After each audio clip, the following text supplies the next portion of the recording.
Hello out there, Bumblebee. Medieval times were a time when pious devotion and love of the church was all around, love for our fellow man, and there was plenty of absolutely horrific jobs to go around. You think you don't like your job? Try these 10 nightmarish jobs on for size. I'm your host, Taylor McSkies, and this is the top 10 unholy jobs from the dark ages that nobody wanted. You let me know down below in the comments which of these sounds the most disgusting to you. Number 10. Nightmen. Now, the name Nightman sounds pretty cool, doesn't it? If you're part of the Nightmen, you might be a guild that watches over the dark, protecting people like a superhero team, fighters of the day man, master of karate and all that. Well, if only life were that cool. No, you definitely would not want to be a Nightman. A Nightman was a very polite name for a job that boiled down to guy who cleaned human feces out of the cesspit. Yeah. You ever use a septic tank and thought, wow, this is prehistoric technology? Well, imagine a medieval precursor to a septic tank, if you will, and you've got yourself a cesspit. Easily one of the crappiest jobs in human history. Now the name makes it sound like you'd only be doing this for a few hours, right? Were it so easy, humble Nightman. Nightmen would dig for weeks at a time gathering their goods, as they were usually paid by weight, not hours. Consider that, and then consider that any of the lovely amenities you and I have to avoid bacteria, masks, sanitizers, these guys had never even heard of and were shoveling stacks of crap by the literal ton with their hands and faces uncovered, huffing in unimaginable fumes. I imagine that's the kind of work that changes a man on the inside forever. Number 9. Fuller. Perhaps one step down from the humble work of shoveling refuse all day like a nightman is the honest life of a fuller. You see, a fuller's job was to remove the oils from cloth woven from sheepskin and wool. Wool, naturally waterproof thanks to the oils on the sheep's skin, but the underside is very coarse and easily frayed and therefore needed to be dealt with before it could be made into things. Nowadays, we would just use an alkaline solution, call it a day. However, back then, chemistry sets weren't really available, so you'd have to make do with what you had, right? And what better source of natural alkaline than in pea? Specifically old pea, nice and stale. We're looking for that burnt sienna orange. So the fuller takes the woven wool and cloth, soaks it in a nice giant tub full of old pea, and then stomps on it like you're crushing grapes for wine, except it's not at all like you're crushing grapes for wine because you're stomping on wool full of old pea. It was fairly common as well for fullers to source their own alkaline solution, for lack of a better word. There was no royal distributor of old pea. You couldn't stroll up to the pea man, so they'd have to scrounge and collect it themselves, and if that meant heading to public toilets and private homes, knocking on the front door with their hands held open for a big handout, every drop counts. I can't believe I'm getting paid to say this. Number 8. A whipping boy. Have you ever heard the expression whipping boy? To be someone's whipping boy? I know I've certainly heard it a lot, but the history of it is actually pretty fascinating. It was a real position. And basically your whole job as whipping boy was to take the licks for a misbehaving royal. When you have an up and coming noble figure, a prince, a duke, this sort of thing, when they're being taught by their tutors, it would be an unimaginable offense to strike the royal for misbehaving, as their status was leagues above the tutors. But you can't have someone misbehaving without any retribution at all, right? A little negative motivation to push you to work harder and learn harder. That is where a whipping boy comes in. The whipping boy, sometimes a friend of the prince being taught, would be struck in front of the prince in order to motivate him to not commit the same transgressions. It seems a bit of a flawed system because from what I know of medieval European history, it's that kings and princes were rarely remembered for their generosity and compassion for their employees. Now, bizarrely, whipping boy was actually seen as a fairly desirable position since it meant you had an in with the king. Yeah, definitely. I'm sure many young princes saw the guy who was being beaten over the head with a broom and thought, this man is my equal and my confidant and a trusted ally. Number 7. Groom of the Stool. Now this is a fancy sounding job title. Groom of the Stool. Got a bit of an air of quality to it. In truth, it actually was a bit of a respected, lofty position. You had a very close hand to the royal throne. You had a very close hand to the throne. You had your hand pretty much behind the king's bottom at all times.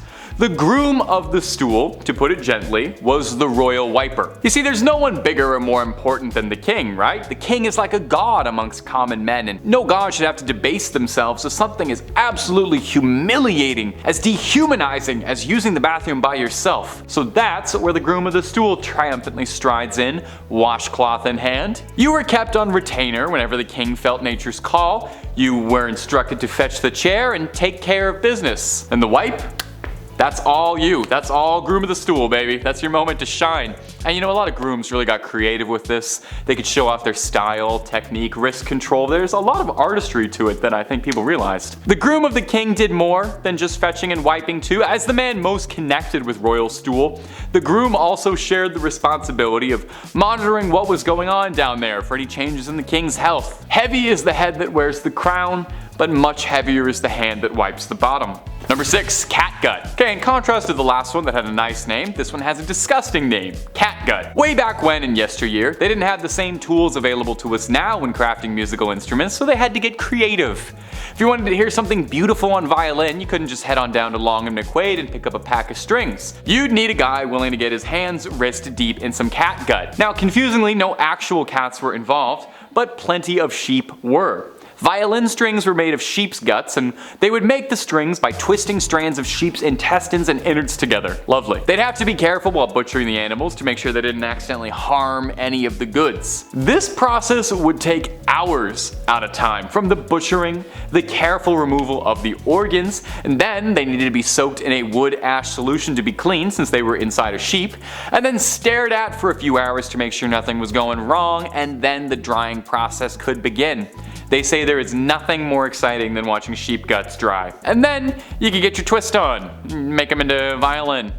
Absolutely disgusting, but when you hear the sweet strings of Ave Maria and you hear how finely tuned those sheep intestines are, you know it's all worth it. Number 5, Sin Eater. This is one of the most metal job titles around. I'm pretty sure the Sin Eater was a boss in Elden Ring, wasn't he? He's in Caelid somewhere. This is definitely one of the more unholy jobs in this list. Not as disgusting as gut stringing or crap slinging, but pretty horrid in its own right. Sin Eaters ate sins, and the best way to eat a metaphorical concept of wrongdoing was to eat bread off the corpse of someone who died recently. The idea being that the sins of the man would be transferred onto the bread? I don't know. Anyway, they eat the sins, and the deceased gets to go off to heaven without worrying about their history, could go on peacefully, and the sin eaters make some coin. They were willing to take a risk dooming their mortal soul for a bit of coin. Man's gotta eat. I wonder though, is it worth it? Like, what if you eat too many sins and you don't have any room for dessert? Do sins have an added flavor? I imagine it's got like just a little kick, like a sriracha, like it's a little hot on your tongue. Number 4, lime burner. Now, a lime burner doesn't sound so bad at first. Lime mortar is a common building material, being traced back to the 1st century, but it's not particularly easy to work with. Bear with me while I try to explain the technicals. I'm not as smart as a 1st century engineer, you see. In order to use it, you need to remove the carbon monoxide from the calcium-rich stone, taking the stone and cooking it in a kiln at around a cool 800 degrees. It's not too bad, right? Well, that carbon monoxide has got to go somewhere, mostly in the air.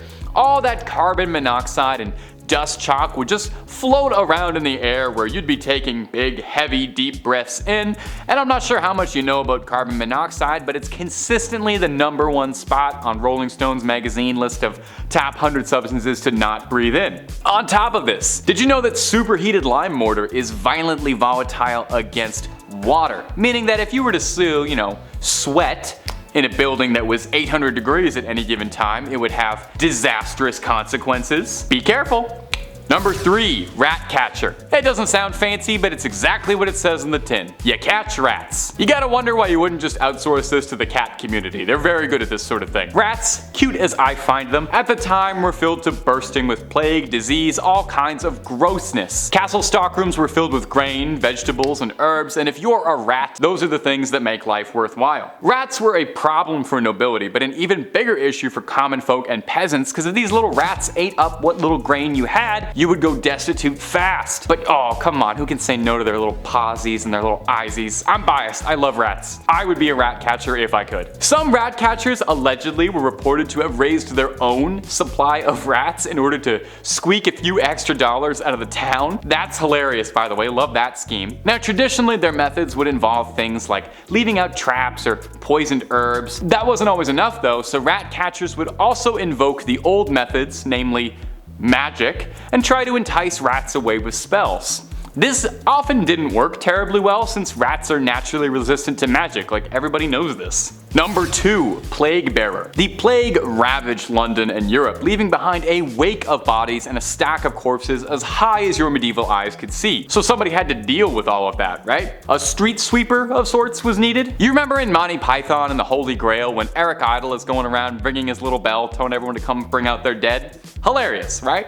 Well, it's partly based on reality because this is more or less what a plague bearer really was. The parish would hire out plague bearers who would then tour the streets of the village or town or whatever, wagon in hand, collecting the bodies of the ailing and dead to go dump in a mass graveyard shortly after.